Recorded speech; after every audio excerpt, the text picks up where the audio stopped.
the harvest.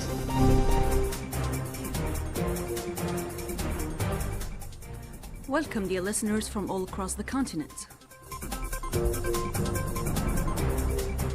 All eyes turn to Washington today as DRC President Felix Tshisekedi and Rwandan President Paul Kagame are set to sign a peace deal amid ongoing clashes between Congolese army and M23 rebels.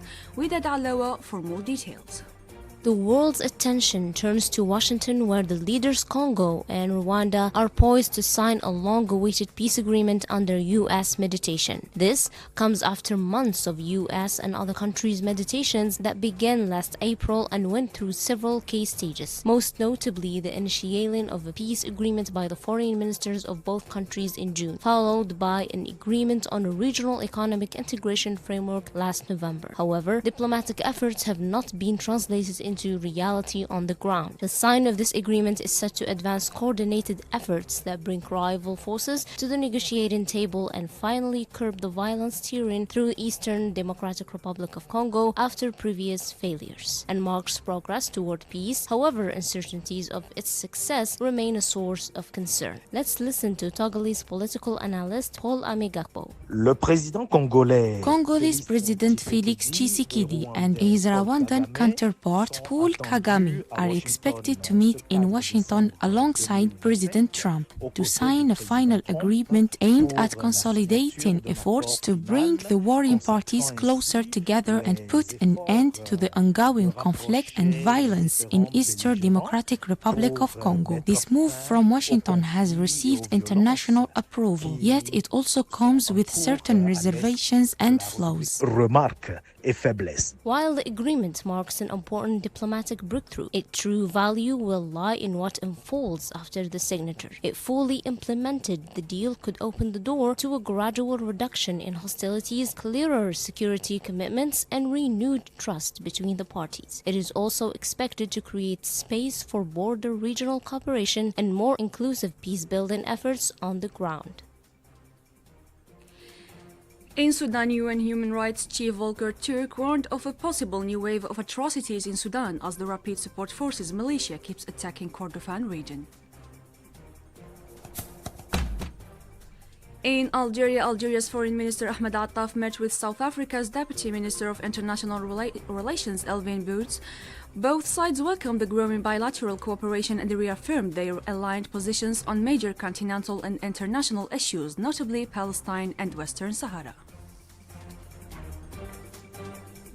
Moving to economy, Algiers will host the 4th African Startup Conference from December 6th to 8th, featuring over 200 exhibitors and investors and attracting around 25,000 visitors, marking a major event for the continent's entrepreneurial ecosystem. Emmanuel tells us more.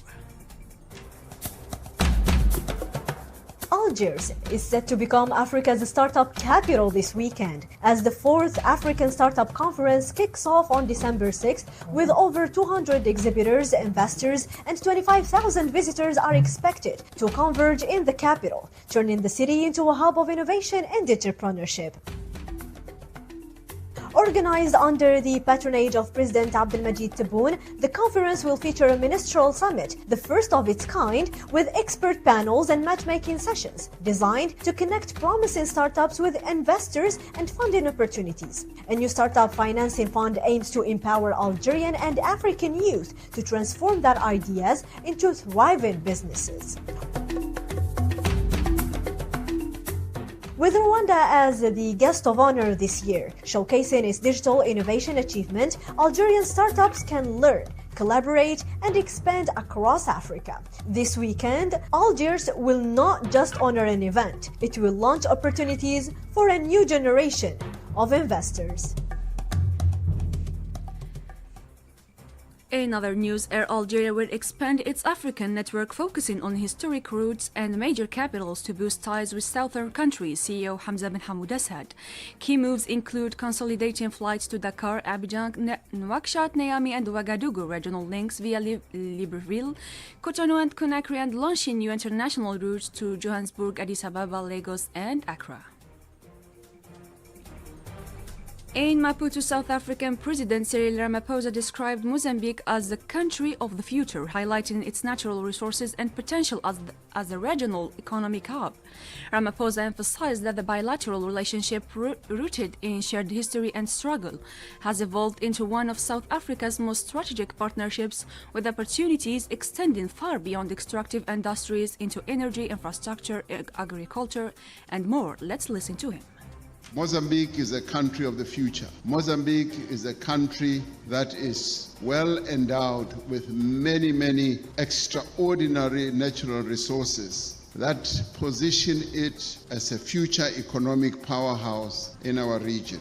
Now, these resources include substantial natural gas and coal reserves and massive solar energy potential. And indeed, they include many other features. But I guess the most important of them all is the people at the highest level. Mozambique's opportunities extend far beyond extractive industries. In culture, Algeria is hosting the 12th Algiers International Film Festival from December 4th to 10th, showcasing the country's support for creative voices and its strong cultural ties with Africa. Yasmi Ben Ashor shares more details. The 12th Algerian International Film Festival opens its doors, bringing together filmmakers from around the world in a celebration of cinema. This year's official competition includes 50 films from 5 continents, among them 15 documentaries. African participation is strong, with films from Senegal, Egypt, Tunisia, South Africa, Burkina Faso, Cote d'Ivoire, and Nigeria. The Sahara Occidental is also present through a documentary that reflects its memory and struggle, while Palestine takes part in a film included in this year's special Palestinian program. With this diversity, the festival confirms its role as a cultural bridge connecting Africa to the world and strengthening Algeria's place in international cinema. Sports to conclude, several African national team coaches, including those of Angola, Mali, and Benin, expressed anger over FIFA's decision to delay the arrival of professional players for the Africa Cup by an extra week until December 15th, calling it a scandal and a sign of disrespect toward Africa.